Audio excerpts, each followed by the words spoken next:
刚进入游戏，我就有点焦虑。对于要玩的英雄，我没有头绪，想玩钢索又有点犹豫，因为它不够有趣，玩的会抑郁。哎呀，这张图我就没见过他钢索能赢的。但队友短短的一句，激起了我该死的胜负欲。他一看就不懂我博分博胜率钢索的含金量，必须给他露两手。不过我刚进去就陷入了迷茫，因为在这张图我好像没玩过钢索，这图第一把基本都打 B， 所以短暂的思考后，我决定去 A， 因为我守不住 B。果然，把 B 交给队友是正确的，我一波回防补了个枪后就赢了。对面输了手枪局后，肯定会慢打找机会。我对我钢索守不住点还是很自信的，所以我直接把 A 放了。对面肯定要来 A 点摸我，我根本不在 A。来到中路后，我一波精准打击让瑞娜武当痛睡。对面果然打 A 了，好消息，我有雷；坏消息，我丢歪了。不过好在没时间了，对面输掉了这分。这把对面长枪局，我压力很大，可能是因为压力过于大了，我的操作出现了瑕疵，不小心把 A 道屏障丢成了 A 小屏障，然后发现丢的还挺好，对面需要打碎2道墙才可以进来，难道我真的是天才？来到中路，我想跟前点的瑞娜形成一波配合，但很遗憾，瑞娜没等到我中出便先走一步，机器人在我后面跟对方混烟，让我十分害怕。我祈祷着他俩混烟别混到我。事实证明，祈祷对我是有用的，不过对队友没用。我安全出来后，后面的杰峰光速去世。补上枪后，又到了一人环节。这次的一人环节我很害怕，因为我是真的有才艺。在单杀半线后，我被震南吓晕，在手忙脚乱中，我放出了个防绕后警报器，随即又被飙了一发，吓得丢出了墩墩雷，然后就是2人尴尬的对视。虽然是我赢了，但我深刻感觉到了这个技能有多恶心。好不容易站起来了，一波泼水一枪不中，又躺下了。虽然这波打了一个，但我完全没有打人的喜悦，甚至还有点脸红。我仿佛挠不到了队友看我的画面。没想到的是，对于双方的折磨还在继续。我刚到中路，又剩我一个了。幸好这把对面没有为难我，没有给我发挥才艺的机会。在一波送包后，我有惊无险保住了自己的名誉。这把我用出了我最喜欢的蟒侠，杰峰利用盾剑向我传达他想吸球的想法。这里表面上看我根本保护不到他，但其实在心里我已经保护完他了。来到中路，对面保安直接撞在了我的枪口上，但我脑海里突然想到了跟他暧昧的画面，我竟然一个手抖空掉了这枪。快速冷静下来后，我一个下坠让保安换个床位，随后开启大招想跟左边瑞娜会一会，结果捕捉到了日落之城的新鲜空气，好在机器人帮我逮住他了。在以机器人为掩体锯掉杰峰后，我释放出了屏障，这屏障一给，代表着幽影，进退两难，左右为难，难上加难。打完这回合我挺开心的，因为我让对面发现了只要打 A 就是输。然后我发现对面也挺开心的，因为对面也发现了只要打 B 就是赢。即便我收获了双杀， B 点也还是被碾压。我有信心，我再回慢点又要1打5了。看来我还是逃不了要手臂的命运。刚好我科研了个新打法，借着机会试一试。第一次试验，我心情既紧张又激动。然后对面打来了，我感觉我好像被诅咒了，我被困在了回防的世界里。一个 pick 看到可爱幽影后，我决定以退为进，欲擒故纵。听到了熟悉的脚步，我心想他果然上钩了。结果出来一看，怎么外表变化这么大？打掉他后，原来是幽影看到了我的枪械，早躲后面去了。而且他明明有枪，为了我他要跟我打手枪，我真的是泪目了。随后捡起狂徒给他带走。这波不是我不讲武德，是他也换成主武器了，只是我换得更快罢了。虽然我打了2个，但我还是很难受。不是因为幽影，是因为我惦记着我的科研理论，所以我决定把 AK 丢给瑞娜，继续我的研究主题。我让瑞娜当我的助手，我负责给屏障，她负责在屏障后帮我勾引。这次很顺利，就是结果跟我想的不太一样。在看到杰峰标后，我拉出去一顿喷射，还真只喷了个杰峰。跟我想的不一样的还有这残局，幽影打了枪头，我以为稳了，结果就是一个我没看懂的跳跃，把自己跳上观战。幽影可能是想弥补下上把的过错，这把直接前顶，然后当场又被另一个决斗俘虏。我已经习惯打回防了。KO 标点下面有人，这里可能会有人质疑我是不是把大招忘了，我澄清一下，不止大招。但幸好我用枪法都解决掉了，并且想起自己有大，直接弹射。随后边拆包边看捆绑表演，拆到一半后6发子弹，一个左拉加右拉，继续拆包。虽然这残局跟瑞娜好像没关系，掌声在哪里？但瑞娜还是对队友进行了掌声索要，效果拔群，给队友干沉默了。后来我知道了为什么瑞娜要这样舔我，因为她要吸我的血。关键她吸了后还没有作用，出去后倒头就睡。甚至被她吸完血后，我也变奇怪了。先是一波对位冲击，直接痛苦面具，紧接着同样的时间，同样的地点，又是一波对位冲击，睡在了同一个地方。上半场拿了5分，有点屈指可数了。然后看了眼战绩，发现怎么还有比5分更低的，还不止一个。瑞娜好像也觉得有点不合适，所以她一直在催眠自己。我可以的。催眠后果然来效果了，好像大脑被催眠小了。他打完个人后原地换弹，还不稀求，又是一个跳跃给自己跳上观战。我看出来了，这跳跃好像是个传染病，已经出现人传人现象了。你刚杀完人为什么不义？杰峰的逼问效果拔群，瑞娜当场沉默。只见他偷偷抢起了蟒匣，好像是要证明下自己。堵住别人嘴最好的方法，就是利用实力让他无话可说。确实没人说话了，不能跟对面嘻嘻哈哈了。这把是我们的长枪局，如果再输，我们就可以买好离开日落之城的机票了。就这样离开，对我而言是种耻辱。更重要的是，我博分博胜率也会被打碎。保安放了跟郭敬明半线后，我顺势跳出来击杀保安。打完后，虽然队友全部陨落，但我还是将局势扳了回来。虽然吃瘪后的保安极为残忍，封了个单向烟后，把我们3人集体俘虏，但很遗憾，我们的杰峰也不是吃素的，他也拿了个3杀，稳住了这把。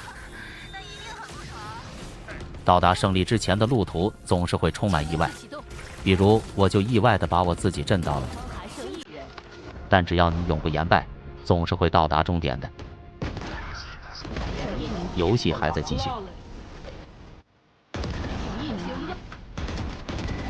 好枪，能够搞过。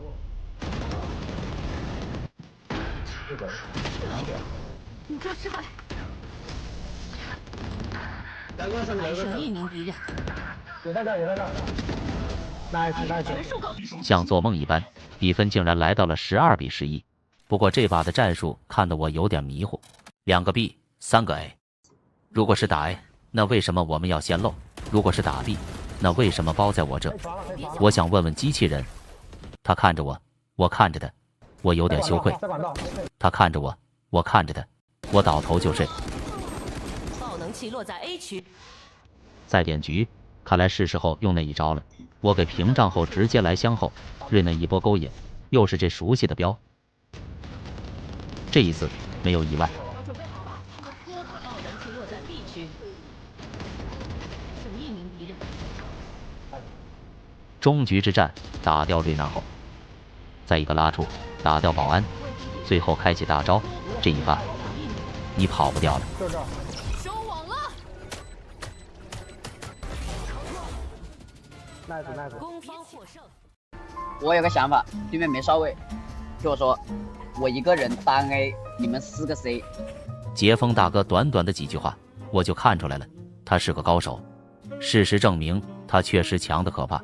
他以一己之力在 A 道的万军丛中从容斩下了雷兹首级，用1个人的生命让我们打出了1换5的炸裂战绩。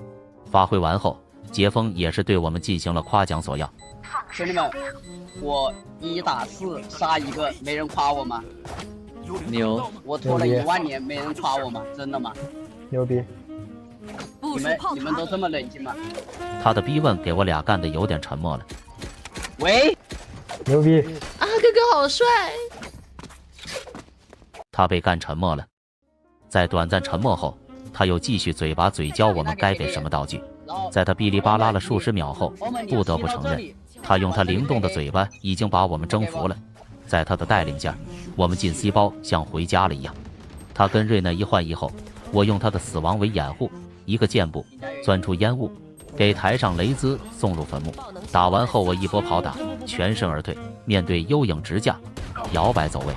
转眼剩最后个警家黑妹，我以为稳赢了，然后就是我细节犯罪，在一波封烟封死个队友后，发现烟还呲了，转身看着黑梦，我含泪而睡。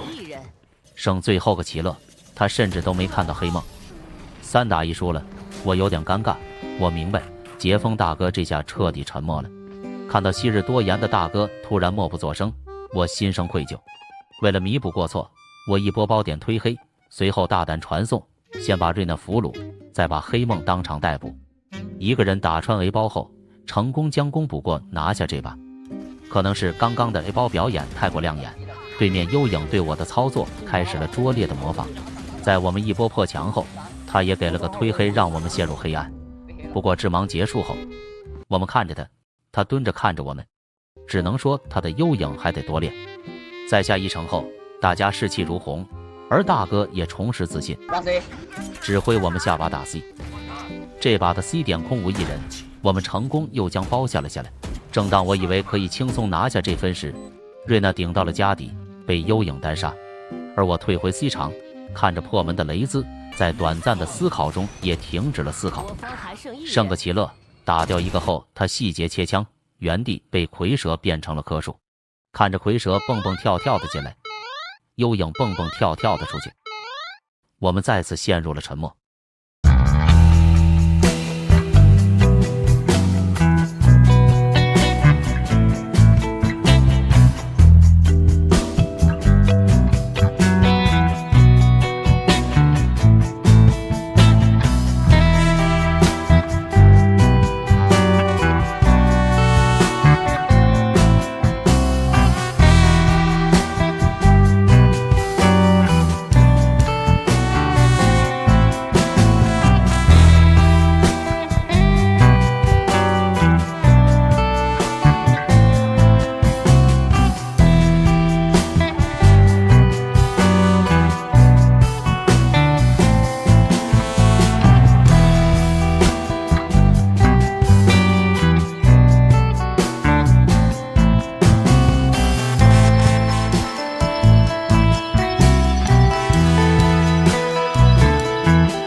真有人的点他是一个不搜。在打掉蝰蛇后，对面幽影直接开大，听到幽影落地，我反手架头位，结果他乌鸦坐飞机给我干飞，剩个镇南变成水南。我发现杰峰打 A 好像有点怯战，我明白这把想指望他进点是不可能的，靠人不如靠自己。我决定原地化身为一突，带着兄弟们再冲一次。在打掉瑞娜后，我光速封烟，随后配合镇南进入包点，又打掉了装逼小子，拿下双杀后，此时我手感火热。都别去找，都别去找。听到镇南急切的话语，我明白那只是弱者对自己实力的胆怯罢了。看到4个队友抱团取暖，我嗤之以鼻，机会是不会留给胆小者的，他只会眷顾奋进者。看到幽影侧身，我想这就是上天对勇者的嘉奖。为了不浪费队友多余的经济，我决定向队友要一把枪。在杰峰大哥的带领下，他直接手撕蝰蛇，让我们顺利进入了包点。这次的首包我们稳健的令人感到害怕，5个人没一个人顶，都摆出了防守阵型。5打4，我们的防守固若金汤，齐乐还是把机枪。说实话，这次总该能守住 C 了吧？结果没想到幽影一个 TP， 瑞娜倒头就睡，镇南原地去世，并且幽影稳健的令人害怕，路都不带路。看到包快要被拆了，齐乐直接扛着把机枪进行突破，而我一个顶级传送。此时意识好的人会选择先杀包点再杀幽影，意识一般的会选择先杀幽影，再杀宝典，而我的选择是一个不杀。虽然打得有点丑陋了，但好在我们拿下了手枪局。手枪局赢后，杰峰预判到了对面会打 C， 他细节跟齐乐换位，一个人来到了 C 点，然后对面打 C， 他原地去世。虽然此时急需回防，但根据经验，中路大概率有人。果然，漏了假脚步后，我逮捕了一条野生蝰蛇。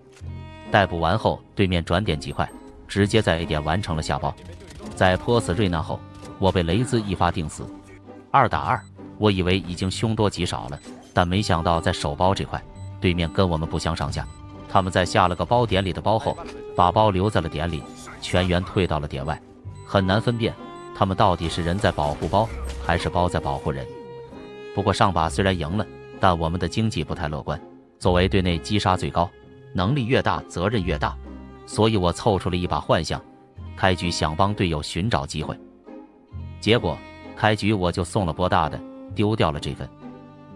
变成穷逼后，我决定起出短管，对面打 A， 我细节躲在烟中，而蝰蛇也细节开了毒物，想逼退我。如果我是长枪我会走，可惜我是短管，短管就是要当野狗。输出完蝰蛇屁股后，我直接捡起幻象，跟幽影同时大角度拉枪，然后又被他俘虏。很快只剩个齐乐了，但让我没想到的是，对面的手包还是这么幽默。在打掉包点2人后，对面瑞娜直接查无此人，甚至包拆完了，大伙都没听到瑞娜的脚步。我发现了，我好像一拿上幻象就会感受到泼水之神的召唤，所以这把我决定起出狂徒，再跟幽影碰一碰。这次我要让他见识到我真正的点。剧情很熟悉，又剩个齐乐了。在他打掉蝰蛇后，他直接拉出，又俘虏了敌方瑞娜。随后听队友爆点，知道雷兹就藏在了这个里面。此时的空气就好像凝固住了。别吵，双方都在思考。虽然赢了很开心，但我总感觉玩得有点奇怪。下半场我好像都没听到杰峰大哥开麦了，他就像又被套了层沉默，在 A 道被单杀了也一句话不说。起初我不知道什么原因，直到我看了眼战绩，他已经从第1名被干到反向第1了。当大伙都在浴血奋战时，他每把都在我们看不到的地方被别人偷偷俘虏。想到杰峰进攻方为我们的付出，我不忍心看到昔日英雄再被把俘虏了。我心中帮他报仇的火焰熊熊燃起，这把我决定跟他一起来反清雷党。在以杰峰为掩体打掉雷兹后，我直接一个推黑来到碎石上，帮他把一道障碍全部清除。看到大哥开了下麦，虽然就一下，但我会心一笑，看来他也很欣慰有人来帮他。然后我一个不注意，他又死了。不过他死后，我再次以他的死亡为掩护来到了死角。打掉瑞娜后，再打掉装逼小子，完成4杀，剩最后个幽影，我直接起烟封住门口，一波点射精准穿烟，然后他细节让我陷入黑暗，把人头送给了镇南。虽然这幽影真的很可恶，但好在我们也赛点了。这把杰峰又要前顶，在帮他捡回条命后，我发现我根本阻止不了他被俘虏的命运。他逃回来后没有一刻的犹豫，跑去中路前顶，又死了。有眼等我给顺时针，你那个不？镇南想跟我来波配合3、2、1，哎，我配合是他的谎言，靠人不如靠自己，看来最后还得看我发挥。虽然雷兹进包点了，但别急，对面蝰蛇喜欢单摸。在常规输出完蝰蛇屁股后，手臂的瑞娜当场身亡，对面禁闭了。2打4，在一波思考中，我选择传送 B 道。事实证明，我的判断很准确。B 道没人，我拉出去后全是背身，最后在跟齐乐的配合下，终结比赛，突破刘幽影，强势拿下胜利。全款提下素水宗后，我心情愉悦，但仅过了10秒，我的心情就像被送进医院。匹配到深寒东港后，我内心平静的不像个活人。作为在深寒东港拥有26.7超高胜率的选手，还没开打，我已经想投降了。而且最可气的是，这人还把我的最佳英雄给抢走了。我都已经26.7了，他还要抢走我的33。不过短短5秒后，我就原谅他了，因为他是神话哥。进去后，我意外的发现，局势好像比我想的要乐观。在队友的恐怖发挥下，我们赢得轻轻又松松。2波打 A， 我进点后就跟回家了一样。在包点跳了几波平台，我便一扫之前的阴霾，变得自信了起来。我几波灵动的身法，直接给对面看傻，甚至还用了个旋转跳，无私的把人头让给了猎枭。我的这个举动好像让猎枭感触颇深，他踉踉跄跄的上来朝我挥了几刀。起初我以为他是向我表达感谢，但结合后面的画面来看，他应该只是单纯想砍我。可能是前2把打得太嗨了，我们家俩决斗有点刹不住车。杰峰一个冲刺倒头就睡，霓虹一个滑铲原地冬眠，他俩丝滑的同步，就像提前彩排过一样，看得我有点不知所措。在紧张的氛围中，我下了螃蟹，忘了下包。捡上幻象后，又可能是因为雪天有点打滑，在数波对枪中，我是一枪都没停住。别跑打了，我求你了！面对队友的恳求，我没有多余的话语，只有掏出素水宗的坚毅。俗话说得好，好马配好鞍，好人配好枪。看来我不是好人，是真的吗？我睡着后，发现猎枭的操作跟我想的有点出入。他预瞄为什么瞄的是痞老板，反应过来对手是小智时，已经晚了。剩个蝰蛇，在对面顶级双拉下，他原地变成了棵树。成为穷逼后，我决定来中路寻求提款机会，但在对面的一波顶级 timing 下，坏了，我要被提款了。不过幸好还是我的枪法更胜一筹，打完后火速让队友转币，但还是晚了一步，决斗已经休息了。他俩睡着后，我也跟上节奏，组团睡觉。转眼又剩个蝰蛇，剧情很熟悉，他又变成了棵树。这把我一个不注意，2个决斗又死了。我手撕了对面的狙后，2发子弹逮捕小智，随后没有多余的思考，换掉了狂徒，捡上了喷子。随后仔细的思考，换掉了喷子，捡回了狂徒。给枪械补充好水分后，细节用一只小天才螃蟹暴露位置，然后一个左拉打掉蝰蛇，被钱包逮捕。可能是冬天的原因，大伙或多或少都有点贪睡。霓虹一个滑铲拥抱大地，杰峰一个冲刺撞墙，身体僵硬。就连我也不得不感慨，这地板还是这么滑。我准心瞄到了，枪又没停住。我们丝滑的操作给蝰蛇看傻了，一个照面又剩他一个了。不过我看他的反应力也看出来了，他也没睡醒。梭哈是一种智慧，被连追5分后，我们决定把仅有的3个大招都压在这一把上。这把如果再输，我们就可以游回家里了。放上大招后，我没想到对面还没走，我们家决斗又先走了。幸好大招的作用体现出来了，在逮捕完小智后，我又狠狠输出了瑞奈的屁股，并且一波左键对钱包进行了提款。提完后来到猎枭身边，他好像是觉得有点拥挤，默默地跳到了2楼，先走一步。我已经确定了，这猎枭的实力确实跟我想的不一样。虽然上把刚找钱包提过款，但我还是有点意犹未尽，所以我决定再来找他提一波。他也很配合，连走带蹲的又完美接住了我的子弹。办理完业务后，我满意离开，随后就是我不可置信的看着他，又看了看右上角，原来他也是来办理业务的。我刚提了200，转眼被抢了2900，又剩个蝰蛇，他已经熟悉变成棵树了。蝰蛇在受到对面的多次心理暗示后，他好像真把自己当成树了，他就独自呆呆地处着，看着墙壁。被疯狂俘虏的霓虹和杰峰蹦蹦跳跳，他就还是这么看着，一动不动。我默默远离了我的队友，我觉得他们已经变得有点奇怪了。然后我发现他们确实变得陌生了起来，好像冬眠结束了。霓虹的滑铲不睡觉了，杰峰的身法不搞笑了，就连1-8的猎枭也能依靠了。他的情况比较特殊，感觉不是睡醒了，是找回本体了，终于不像冒充神话了。他一个人竟然俘虏了对面3个。在队友冬眠结束后，进对面的 A 点又让我体验到了回家的感觉。进攻方能拿6分，我已经很满意了。不过还没高兴太久，猎枭好像又被不知名段位的人给夺舍了。在我汗流浃背的对完枪后，我在包点负重前行，他在上面替我岁月静好，甚至一枪都不补。看到猎枭的操作，我十分愤怒，从来都是我卖队友，第一次遇到队友卖我。输了后，他可能也有点愧疚了。这把顶到了前点手撕了一个，打完后还射了根箭，让我更好的进行提款业务。虽然随后一股极强的推背感袭来，我和猎枭集体去世，但这把还是完成了一口局翻盘。对面已经没有钱了，根据风式心理学，对面肯定会打币。我本想在厨房放个螃蟹，但看到蝰蛇在厨房，我决定先不放了。一条蛇跟一只螃蟹在厨房，我怕我螃蟹被吃掉。不出我所料，对面打币了。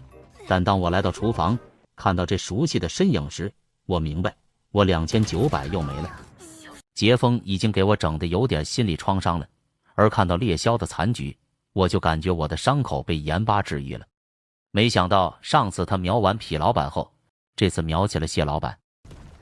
我方还剩1人，输掉长枪局后，只能说幸好对面跟我们一样，属于是没钱时人均赋能，有钱时排队入坟。对面一波干拉送了2把枪后，我又拿回了素水宗。随后就是利用霓虹迷惑对手，勾引钱包出来进行提款。提完款后一个 pick， 再把蝰蛇斩于马下。这把打完后，对面的经济彻底崩溃。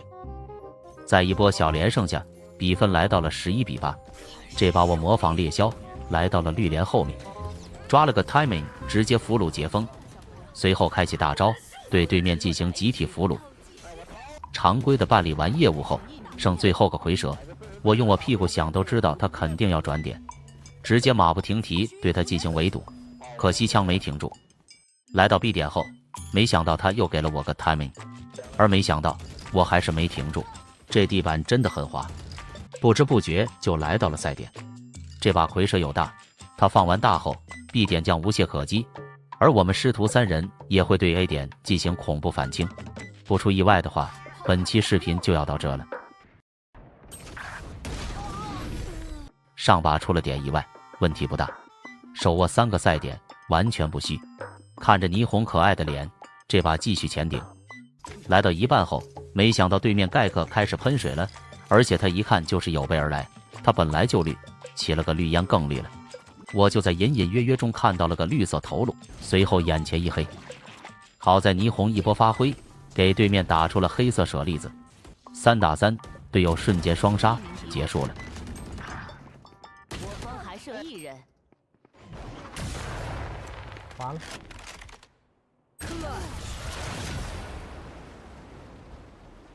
连续出了几波小意外后，我决定用出保守站位，而霓虹的想法跟我截然相反，他站在了前点，想要洗刷耻辱，结果就是一声清脆的声响，他被小智当场逮捕。虽然我打掉了一个，但霓虹还是逃不了睡觉的命运。我找到钱包进行常规提款后，剩个杰峰，这把又输了。虽然我不愿意相信，但自从3打1被翻后，